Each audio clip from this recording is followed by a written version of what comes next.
I never should have taken this job. That's what I keep telling myself as I sit here in my underground quarters, listening to the strange sounds that echo through the ventilation system. But when you're offered triple your current salary to do essentially the same job you've been doing for the past 8 years, it's hard to say no. At least, that's what I thought at the time. I used to work at Jackson Maximum Security Prison in Michigan. Regular inmates, regular problems, nothing I couldn't handle. Then came the email from the Department of Corrections, or at least what appeared to be them. The message was brief, almost cryptic. Your service record has been noted. Opportunity available. Significant compensation increase. Respond within 24 hours if interested. I should have noticed the red flags right away. The interviewer who showed up at my apartment the next day wore a pitch black suit and spoke in measured tones, never quite meeting my eyes. He laid out the basics: a position at a specialized government facility, triple my current salary, full benefits, and a pension that would make retirement at 45 possible. The catch: immediate relocation to an undisclosed location, minimal contact with the outside world, and an NDA that made my hand cramp just from signing it.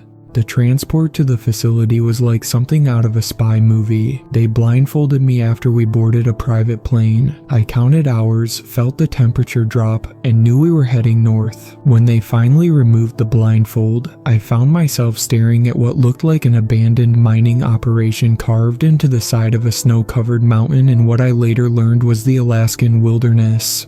"Welcome to Site 23, my escort said, leading me toward a rusty elevator that looked like it hadn't been serviced since the Cold War. As we descended, the temperature dropped even further, and the air took on a metallic taste that I've never quite gotten used to. That elevator ride lasted far longer than it should have. We passed dozens of sublevel markers, each one counting down like a countdown to hell. When we finally stopped, I had lost count somewhere after sublevel 47. The facility itself was nothing like I expected. The walls were pristine white, almost painfully bright after the darkness of the elevator shaft. The corridors stretched out in perfect geometric patterns, but something about them seemed wrong. It took me a few days to realize what it was. The angles of the hallways don't always add up. You can take 4 right turns and end up somewhere completely different than where you started.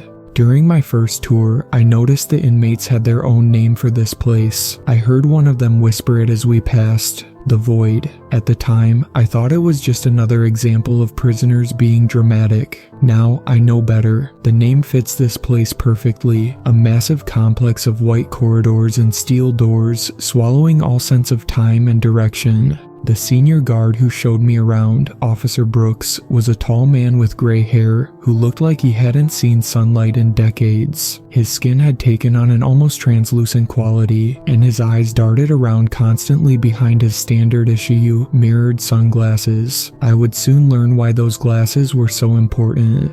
"The rules here are different," Brooks told me as we walked. "Forget everything you learned at your previous facility. Here, protocol isn't just about maintaining order, it's about survival." I laughed at that. I actually laughed. Brooks didn't join in. He just stared at me with those mirror-covered eyes until my laughter died in my throat. "You'll start on cell block A tomorrow," he said finally. "It's the easiest block to adjust to. Just remember, if anything seems strange, anything at all, report it immediately. And whatever you do, don't try to rationalize what you see. Acceptance comes easier than understanding in this place." That night, in my new quarters, I tried to write a letter to my sister telling her I was safe and settled in, but the words wouldn't come. How could I describe this place? How could I explain that even though I'd only been here for less than a day, something felt fundamentally wrong about the very air I was breathing? I gave up on the letter and tried to sleep instead. That's when I heard it for the first time. That low, pulsing hum that seems to permeate the entire facility. They told me during orientation it was just the ventilation system. But ventilation systems don't whisper names in languages that have never existed on Earth. Tomorrow I start my first real shift. Officer Brooks said cell block A was the easiest to handle, but the way his hands shook when he mentioned block D makes me wonder what could possibly be worse than what I've already seen. I should have never taken this job, but now that I'm here, I have a feeling leaving isn't an option anymore. The orientation packet they gave me sits on my desk like a bad joke. 57 pages of procedures, protocols, and rules that seem to have been written by someone having a nervous breakdown. I've been reading them for hours, and each page makes less sense than the last. Let me share some of the highlights from the standard operating procedures section. Never maintain eye contact with cell block D inmates for more than 5 seconds. If accidental eye contact exceeds this limit, report to medical for immediate evaluation. No exceptions. All guards must perform hourly radio check-ins using the designated code phrases. These phrases change daily and must be spoken in exact order. 1 o'clock, the stars are bright tonight, regardless of time of day. 2 o'clock, Echo remembers November. 3 o'clock, blackbirds fly south, and so on, getting progressively stranger as the hours go by. If an inmate calls you by your real name, do not respond. Report the incident immediately and request temporary reassignment. Note: this applies even if you have never told anyone in the facility your real name. Mirrored sunglasses must be worn during all night shifts, defined as any shift between 8 p.m. and 8 a.m. Guards experiencing any cracks or damage to their issued glasses must immediately close their eyes and radio for emergency replacement. The rules about cell block D take up 12 pages alone. Most of them seem impossible to follow simultaneously. Maintain minimum distance of 10 feet from cell doors. Never turn your back on occupied cells. Do not observe any religious ceremonies being performed by inmates. If you hear singing, hum the national anthem until it stops. Never acknowledge any inmates who appear to be floating. Report any instances of temporal displacement immediately. I was reading these rules for the 3rd time when Officer Brooks knocked on my door. He wasn't wearing his sunglasses, and I noticed his eyes were a peculiar shade of silver I'd never seen before. "Time for your practical orientation," he said. "The manual only tells you what to do. I'm going to show you why you do it."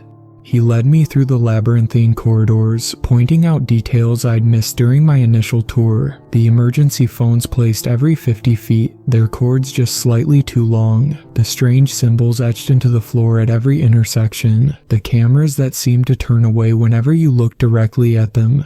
"Notice the light fixtures," Brooks said, pointing upward. "They're not just for illumination. The specific wavelength helps maintain certain boundaries. If they ever switch to red light, run. Don't look back, don't help anyone else. Just run to the nearest safe room and wait for the all clear."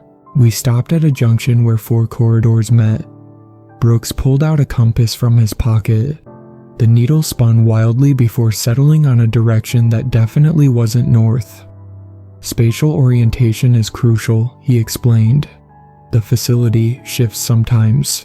You'll learn to feel it coming. When it happens, stay put. Don't try to navigate during a shift, or you'll end up somewhere you really don't want to be." He turned to face me directly. "Listen carefully, because this is the most important rule of all. If you ever feel like something's wrong, even if you can't explain what it is, trust that feeling. This place, it wasn't built to make sense. The more you try to understand it, the more dangerous it becomes." "But why?" I asked. "What is this place really for?" Brooks smiled, but it didn't reach his silver eyes. "Would you believe me if I said we're doing something noble here? That we're protecting the world?" Before I could answer, both our radios crackled to life with static. Through the white noise, I heard what sounded like backwards singing. Brooks immediately reached for his sunglasses. "Put yours on, now." "But it's not night shift yet." "Now." I fumbled with my glasses as the singing grew louder. Through the mirrored lenses, I saw something move at the end of the corridor. Something tall and wrong that seemed to bend around the edges of reality. "Rule number 1, Brooks said quietly, backing us away from whatever was approaching. "The rules keep you alive. Don't try to understand why." Later that night, I added my own note to the orientation packet. Sometimes the things we can't see are easier to accept than the things we can. I have my first real shift tomorrow morning. Cell Block A. Brooks says it's the easiest block, but he also mentioned that 3 guards disappeared there last month. When I asked what happened to them, he just tapped his sunglasses and said, they tried to understand why. My first week of rounds has shown me that Site 23's classification system defies any normal prison logic. The inmates are divided into cell blocks that seem organized by some criteria I'm still struggling to understand. Each block feels like stepping into a different reality, which I'm starting to suspect might be literally true. Cell Block A was my first assignment. At first glance, it seemed the most normal, if you can call anything about this place normal. The inmates here are mostly political prisoners, whistleblowers, and people who know too much. I recognized a few faces from old news reports about people who had supposedly died years ago. There's one inmate in A117, a former government scientist, who spends his days writing equations on his cell walls with his own blood. The strange thing is, the blood moves on its own, rearranging itself into new formulae every few hours. When I mentioned this to Officer Brooks, he just nodded and said, as long as it stays on the walls, we let him continue. Cell Block B houses what they call the reality deniers. Cult leaders, mass murderers, and people who've committed crimes that officially never happened. The thing about B block is that none of the cells are actually locked. The doors all stand wide open, but none of the inmates ever try to leave. I once asked one why. He smiled and said, the doors don't lead out anymore. They learned that trick after the 3rd incident.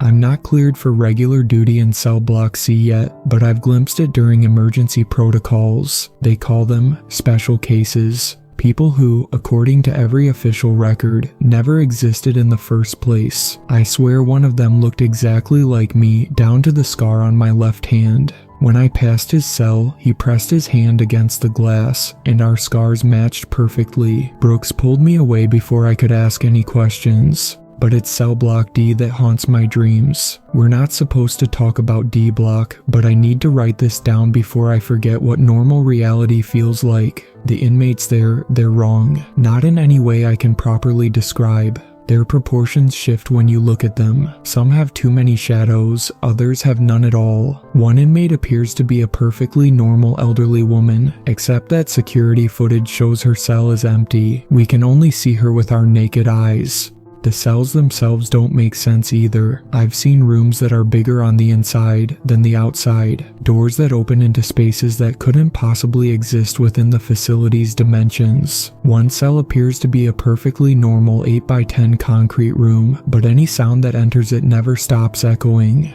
During my 3rd day, I witnessed something in D block that I still can't explain. An inmate in D231 appeared to be having a conversation with himself, literally. There were 2 of him, but according to our records, he'd been in solitary confinement for the past 3 years. When I reported it, Brooks just made a note in his log and said, better than last week when there were 7 of him.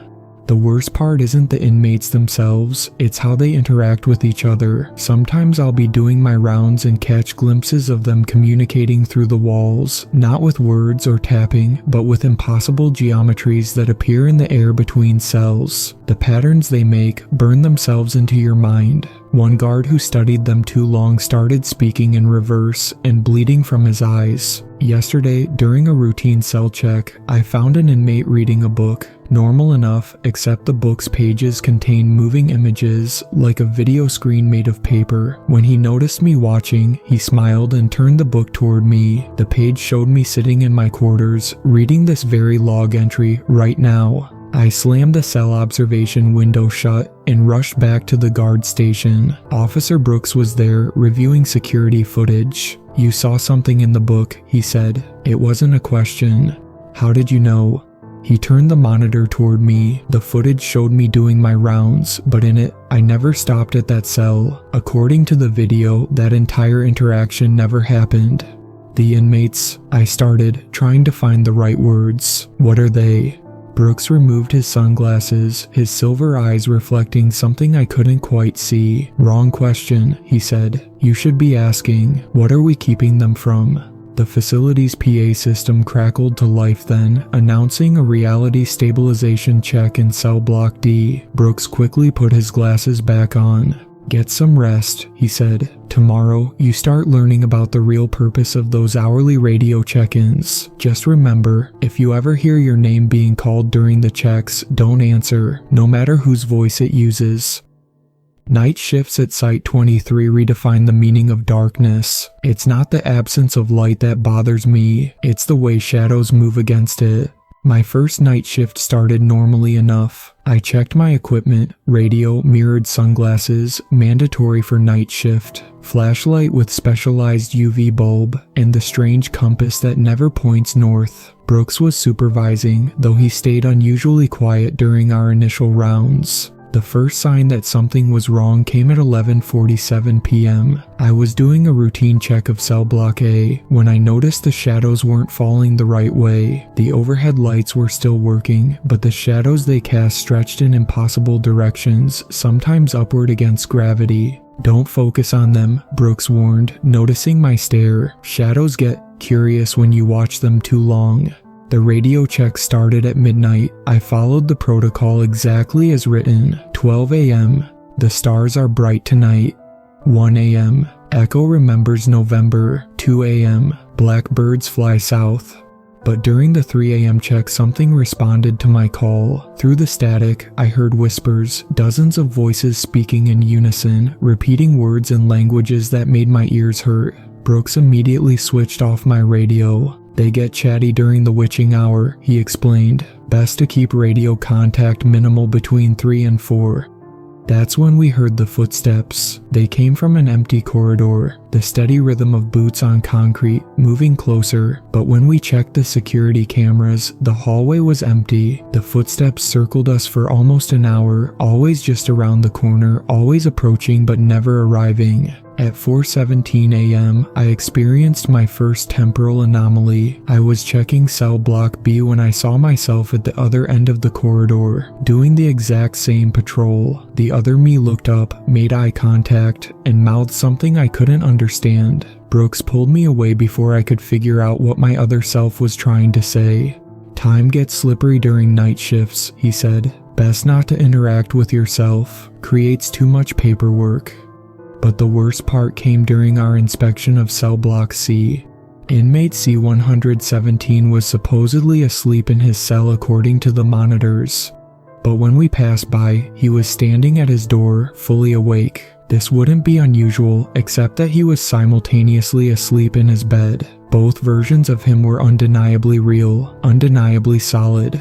I started to ask Brooks about it, but he held up his hand for silence. In the quiet, I could hear something moving in the ventilation system above us. Something big. "Rule amendment," Brooks whispered. "If you ever see an inmate in two places at once, assume both versions are dangerous." The rest of the shift passed in a blur of impossible geometries and whispered warnings. The shadows continued their strange dance against the light, and twice I caught glimpses of things moving in the reflections of my sunglasses that weren't there when I turned to look. At 6:45 a.m., 13 minutes before shift end, all the lights in cell block C flickered simultaneously. In that brief moment of darkness, I heard someone whisper my name, my real name, which I hadn't told anyone at the facility. When the lights came back on, Brooks was staring at me with an unreadable expression behind his mirrored lenses. "You heard it, didn't you?" he asked. The voice. I nodded. "Good. That means you're starting to tune in. But remember, never answer when they call, no matter how much they beg." As we were leaving, I glanced back at C-117's cell. Both versions of him were gone. Instead, there was a message written on the wall in what looked like fresh condensation.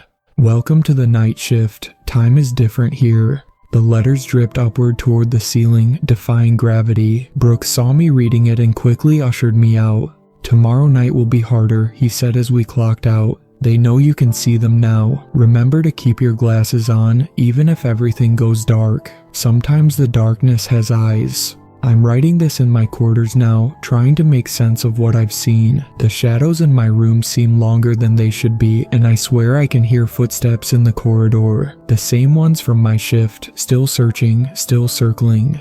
I've started sleeping with my sunglasses on. I shouldn't be alive to write this. What happened in cell block D defied everything I thought I knew about reality, but I need to document it while I still can, while my memories are still my own. It started during what should have been a routine cell check. Officer Brooks was showing me the special protocols for D block, things they don't put in the manual. The air feels different there, heavier, like you're underwater but still somehow breathing. Remember, Brooks said as we approached the first cell, 5 seconds maximum eye contact. Count it in your head, 1 1000, 2 1000. He never reached 3. The first thing that went wrong was the lights. Not a normal power failure, the bulb stayed on, but the light itself seemed to pool on the floor like liquid, leaving the ceiling in impossible darkness. Brooks immediately reached for his radio, but all we got was that strange backward singing we'd heard before. That's when we saw the first anomaly. Inmate D417 was changing, not in the usual way inmates here change. This was different.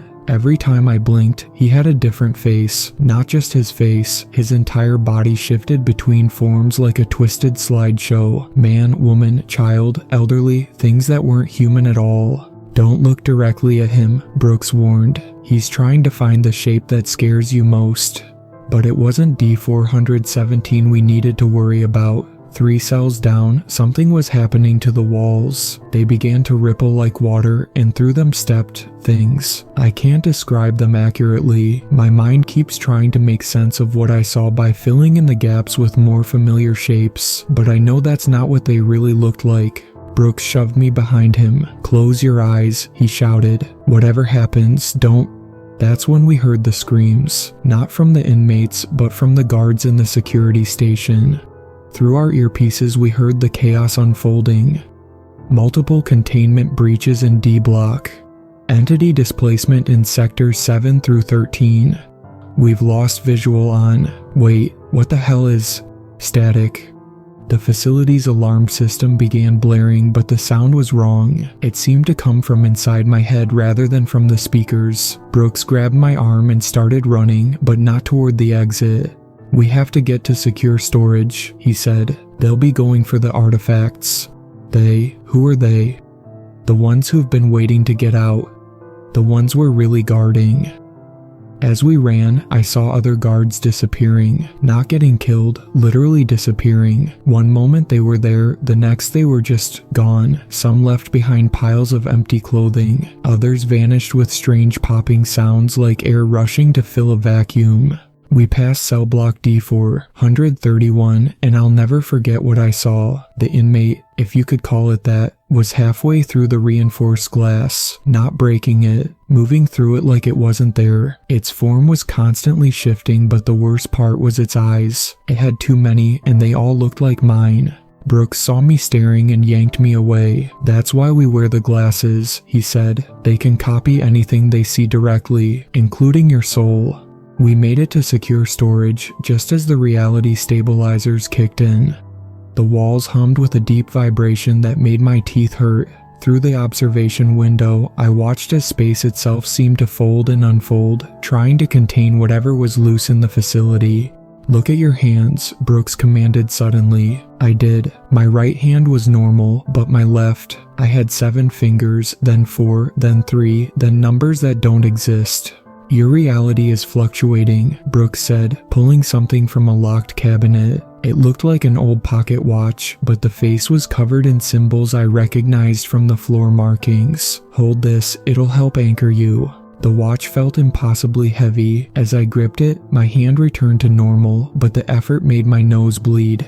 Through the window, we watched as special response teams in mirrored armor moved through D block. They carried weapons that fired beams of pure darkness, collapsing the altered space around the escaped entities. One by one, the breaches were sealed, reality snapping back into place like a rubber band.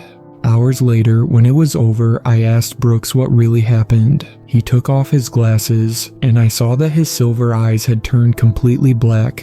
Reality isn't fixed, he said quietly. It's fluid, constantly changing. Most people can't perceive the changes, which is good. It keeps them sane. But some things live in those changes. They want to make the changes bigger, permanent. That's what we guard here. The barriers between what is and what could be. And the inmates.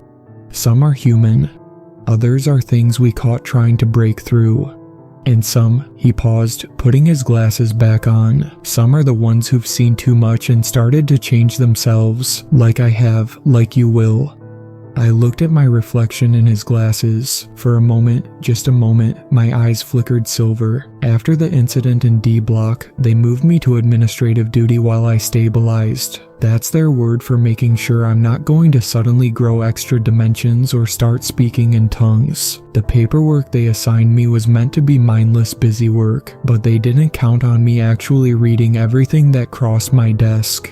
I found the files in a misplaced box during cleanup, tucked behind a filing cabinet that seemed to occasionally phase through the wall. The label read, Project Threshold, Historical Records, Classified Level 5. Inside were documents dating back to the 1940s, yellowed pages filled with terrifying truths about Site 23. From the first page of the earliest report, Operation Doorstep, Initial Findings, 1943. During attempts to develop atomic weapons, we discovered something far more dangerous than nuclear fission. The extreme energies involved created temporary weaknesses in what we now term reality stability. Through these ruptures, we observed entities previously unknown to science. More concerning, they observed us back.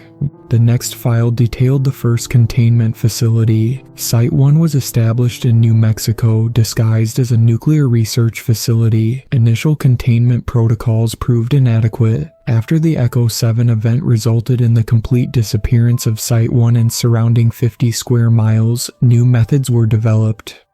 Flipping through the pages, I found photos that made my eyes hurt. Images of impossible architecture, creatures that seem to exist in multiple states simultaneously, and diagrams of containment cells designed to hold things that didn't fully exist in our reality. Then I found the personnel files, pages and pages of guard records, each ending with the same notation, status, transitioned. I recognized some of the names, guards Brooks had mentioned, others whose photos I'd seen in the break room, but according to these records they'd all been here far too long. Some files dated back decades, with recent photos showing guards who hadn't aged a day. The most disturbing document was titled, Threshold Theory and Human Adaptation.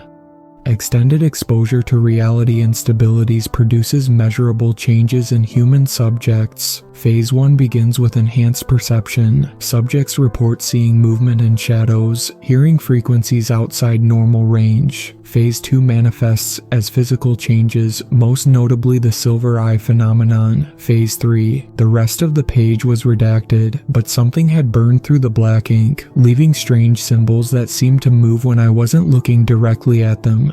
A medical report caught my attention. Subject demonstrates unusual temporal elasticity. While chronologically 68 years old, subject's biological age appears frozen at 35. More concerning are the spatial anomalies. X-rays show internal organs occasionally shifting positions, though subject reports no discomfort. Recommend immediate transfer to D Block.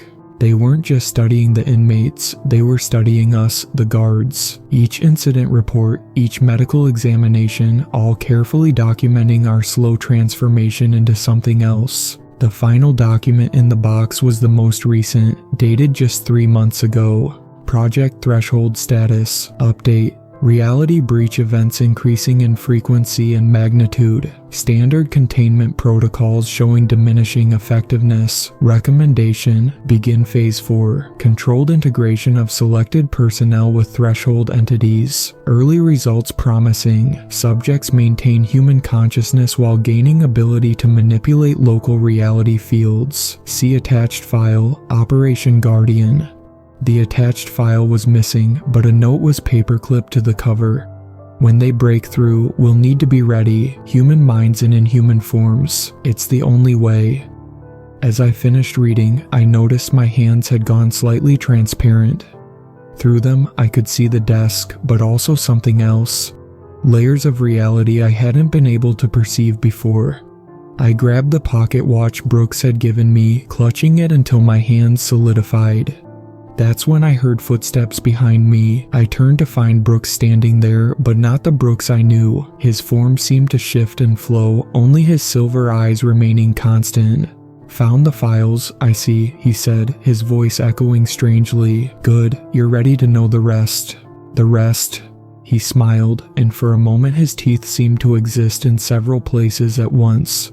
"Why we really need guards who can see beyond the walls of reality. Come with me, it's time you learned about Operation Guardian." It happened during my first shift after reading the files. Looking back, I should have noticed the signs. The shadows were too still, the usual whispers in the ventilation system had gone quiet, and the compass in my pocket was spinning wildly. Everything in Site 23 was holding its breath, waiting.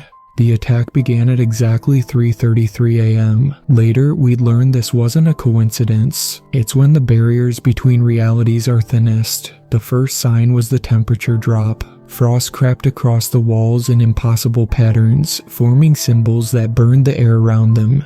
"Reality breach in progress." The announcement blared through the facility. "All personnel initiate protocol Omega-7. I was doing my rounds in cell block B when every door in the facility opened simultaneously. Not just the cell doors, all of them, including ones that hadn't existed moments before. Through some of these new doorways, I caught glimpses of places that couldn't exist. Vast cities under alien suns, endless voids filled with geometric shapes that hurt to look at, and things that moved in the darkness between dimensions. That's when I realized this wasn't a simple prison break. The inmates weren't trying to escape, they were trying to let something in.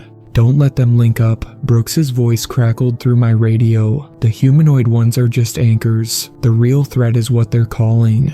I ran towards cell block C, passing guards who were engaged in combat with themselves. Duplicates, temporal echoes, alternate versions, impossible to tell which were real. One guard was wrestling with 3 copies of himself, each claiming to be the original. Then I saw it, the true horror of what was happening. Some of the guards weren't guards at all, never had been. As the reality barriers weakened, their disguises began to slip. Officer Miller's face melted away to reveal a writhing mass of fractals. Lieutenant Cooper's uniform fell empty to the floor as something made of pure geometry emerged from it.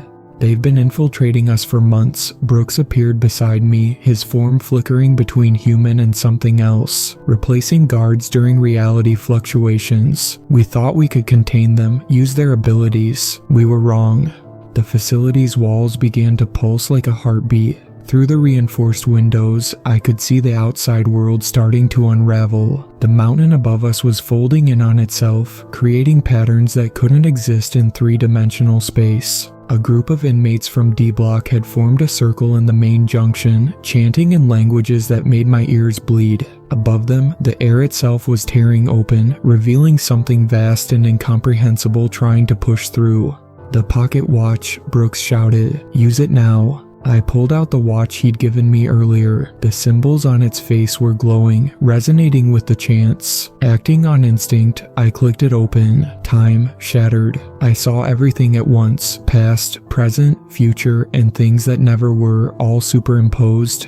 In that fractured moment, I understood. The watch wasn't just an anchor to reality, it was a key. Those of us who'd started to change, whose eyes had turned silver, we weren't losing our humanity. We were evolving to fight back. Brooks grabbed my arm, his fingers passing partially through my flesh. "Focus. If you can see all possibilities, you can choose which ones become real." I concentrated on the watch, feeling reality bend around me. The temporal duplicates of the guards snapped back into single forms. The geometric horrors masquerading as staff were forced back into their true shapes. For a moment, I could see the structure of existence itself. A vast web of possibilities, and I held a strand of it in my hands. But the inmates' ritual was still building power. The thing trying to push through the tear above them was massive beyond comprehension. In the glimpses I caught through the rift, I saw a being composed of twisted mathematics and impossible angles, a horror that would drive the world mad just by existing in it.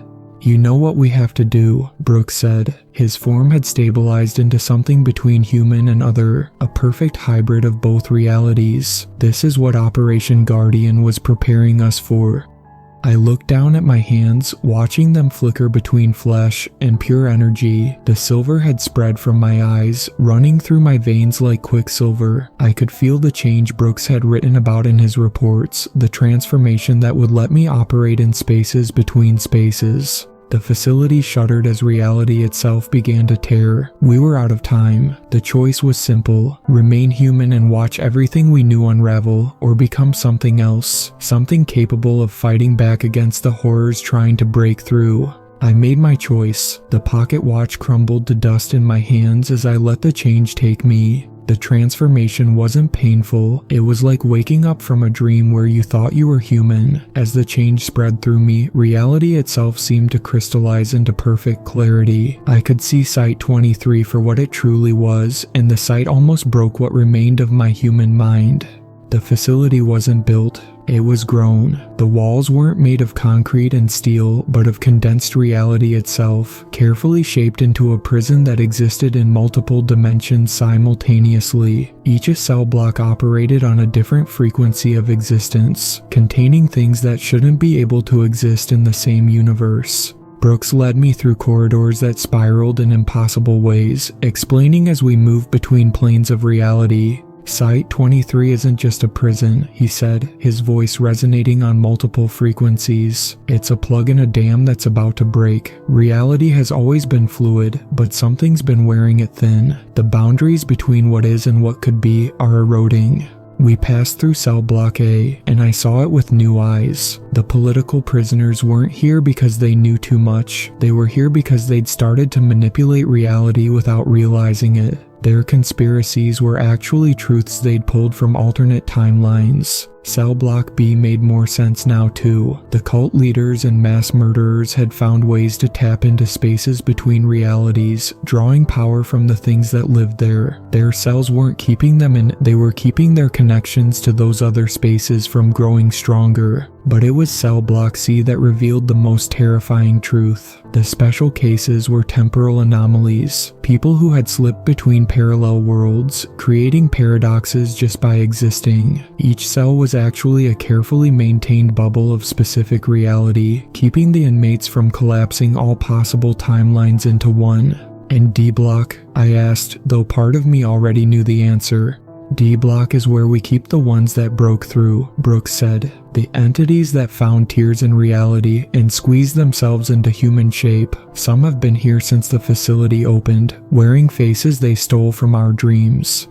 We reached the central control room, but it wasn't filled with computers and monitors like I'd expected. Instead, vast crystalline structures pulsed with otherworldly light, each one containing what looked like a fragment of frozen time.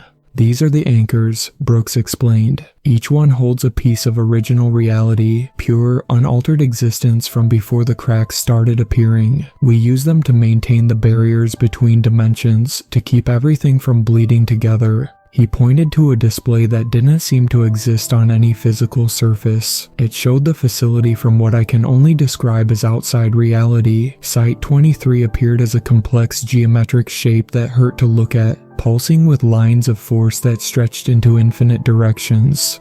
The prison cells aren't just containing the inmates, I realized. They're using them as counterweights. Brooks nodded. Each inmate generates their own reality distortion field. We've arranged them carefully, using those fields to cancel out larger disturbances in the universal fabric. It's like acupuncture for reality itself. The entire facility is one massive reality stabilization engine. But the engine was failing. Through my enhanced perception, I could see stress fractures spreading through the walls of reality. The careful balance of forces we'd maintained was breaking down. "Why now?" I asked. "What's changed?" Brooks's form flickered, revealing his true nature, a being of pure pattern and possibility who had chosen to hold human shape. Because reality isn't just a place, it's a consensus. The more people stop believing in a stable, single reality, the weaker the boundaries become. The internet, quantum computing, simulation theories, humanity is collectively starting to doubt the nature of existence. And doubt creates cracks.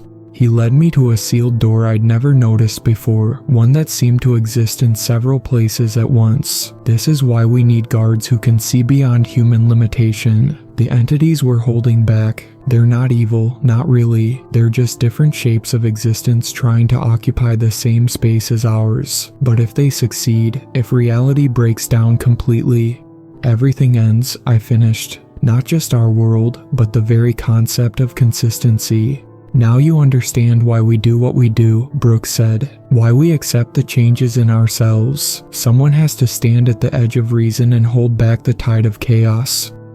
Through the crystalline monitors, I watched as reality rippled around Site 23. Somewhere in the facility, an alarm began to sound. Not the usual siren, but a deep thrumming that resonated with the fundamentals of existence itself. "Ready for your real training?" Brooks asked, his silver eyes reflecting possibilities that hadn't happened yet. "The night shift is about to get much more interesting."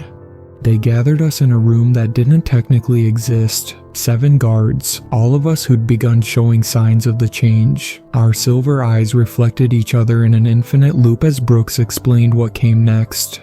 "The facility is failing," he said, his form rippling like heat waves off hot asphalt. "Traditional containment methods won't work much longer. We need more like us, hybrids who can operate in multiple realities simultaneously." On a table that seemed to fade in and out of existence lay 7 syringes filled with what looked like liquid starlight. The fluid inside moved with conscious purpose, forming patterns that reminded me of the symbols we'd seen carved into the facility's floors. "This is distilled reality," Brooks explained, "extracted from the spaces between spaces. It will complete the transformation that's already begun in each of you. But understand, there's no going back. You'll never be fully human again." "And if we refuse?" asked Officer Chen, her silver eyes flickering with uncertainty. "Then we wipe your memories and send you back to the surface. But without enough reality anchors, the facility will eventually fail. And when it does..." He didn't need to finish. We'd all seen what lurked beyond the tears in reality. The choice wasn't really a choice at all. It was a question of whether we were willing to sacrifice our humanity to save humanity itself. "The process is difficult," Brooks continued. "Your consciousness will be stretched across multiple dimensions. You'll perceive reality as it truly is, fluid, infinite, full of possibilities that exist simultaneously. Most minds can't handle that kind of perception, which is why we had to wait until you'd begun changing naturally. Your silver eyes are proof that your minds are already adapting." He pointed to his own eyes, which now seemed to contain entire universes. "I was the first. 20 years ago, I made this same choice. Since then, I've existed partially in this reality and partially in others. It allows me to maintain the barriers, to push back against the things trying to break through." "What exactly will we become?" I asked. "Think of it like learning a new language," Brooks said. "Right now, you only speak human. After this, you'll speak reality itself. You'll be able to read the grammar of existence, to conjugate cause and effect, to restructure local space-time like rearranging sentences." He gestured to the syringes. "The fluid contains pure potential reality before it solidifies into any particular form. It will teach your consciousness how to exist in multiple states simultaneously, how to move between layers of existence like moving between rooms." "The modification procedure mentioned in the files," Officer Reyes spoke up. "This is it, isn't it? This is what happens to guards who get promoted to senior staff." Brooks nodded. "The silver eyes are just the beginning. They let you see beyond normal reality. But this..." He picked up one of the syringes. "This lets you reach through and touch it, reshape it, control it." "And the cost?" I asked, though I already knew the answer. Everything you think you are, Brooks said softly, your solid sense of self, your belief in a single, fixed reality, all of it will dissolve. You'll become something that exists in quantum superposition, simultaneously human and other. Some days you'll feel more one than the other. Some days you won't remember what being human felt like at all. He rolled up his sleeve, revealing skin that occasionally turned transparent, showing glimpses of geometric patterns flowing through his veins. But you'll be able to protect everything you leave behind. Your family, your friends, the entire concept of stable reality. They'll never know how close it all came to dissolving into chaos. One by one, we stepped forward. Officer Chen went first, her hand trembling as she reached for a syringe. The moment the liquid entered her veins, her form began to blur at the edges. Her scream existed in multiple frequencies, some of which made nearby reality shiver in sympathy. When it was my turn, I hesitated just for a moment. Through the facility's walls, I could feel the pressure building, countless entities pushing against the thinning barriers between worlds, seeking entry into our orderly universe. I took the syringe. Remember, Brooks said as I positioned the needle, once it begins, let go of everything you think is real. Fighting the change will only make it harder. The needle pierced my skin, and reality pierced my soul. They tell you time heals all wounds, but they never mention what happens when you exist outside of time itself. It's been 3 months since I took the injection, or maybe it's been 3 years, or 3 seconds. When you exist in multiple realities simultaneously, linear time becomes more of a suggestion than a rule. I'm writing this final entry as a record, though I'm not sure anyone with purely human eyes will be able to read it. The words tend to shift between different languages, some of which don't exist yet or never will, but I need to document what I've become, what we've all become, here at Site 23. The transformation was more complete than any of us expected. My consciousness now exists in a quantum state, spread across multiple planes of reality like butter over too much bread. I can see the truth of Site 23 now, not just a prison, but a linchpin holding reality together. The facility itself is alive in ways I never understood before. The walls don't just contain the inmates, they channel their reality distortions into a complex web of force that helps maintain the integrity of our universe. Every cell is a tuning fork, resonating at precisely the right frequency to cancel out the chaos trying to seep in from outside.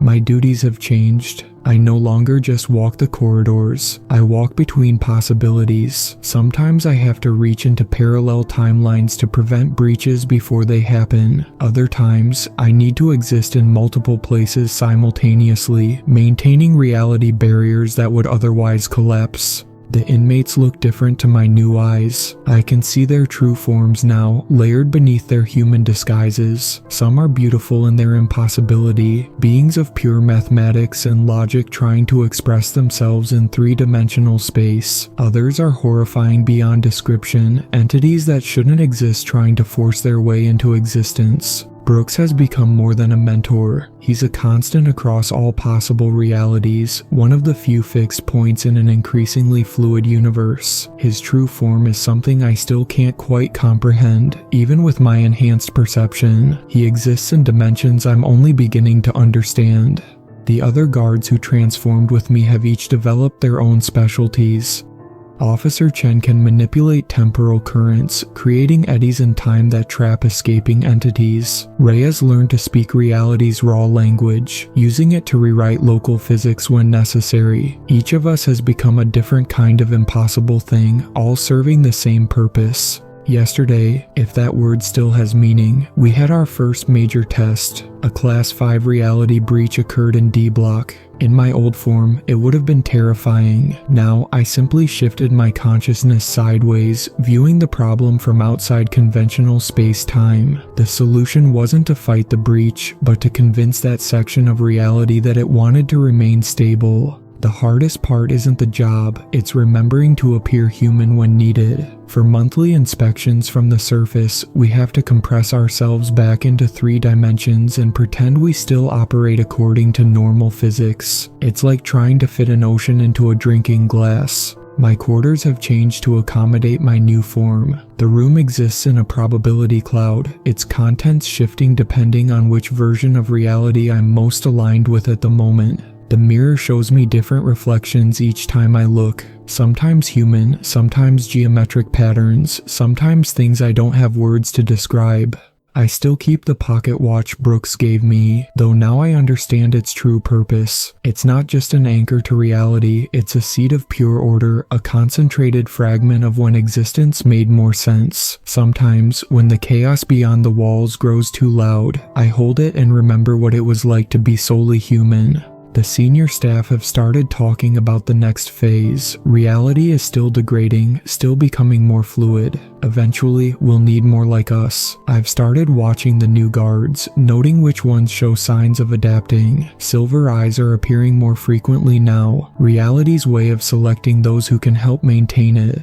Was it worth it? Sacrificing my humanity to become whatever I am now? I watch the people on the surface, living their lives in blissful ignorance of how close everything comes to dissolving into chaos each day. They'll never know about Site 23, or the things we keep at bay, or the sacrifices made to maintain their orderly world.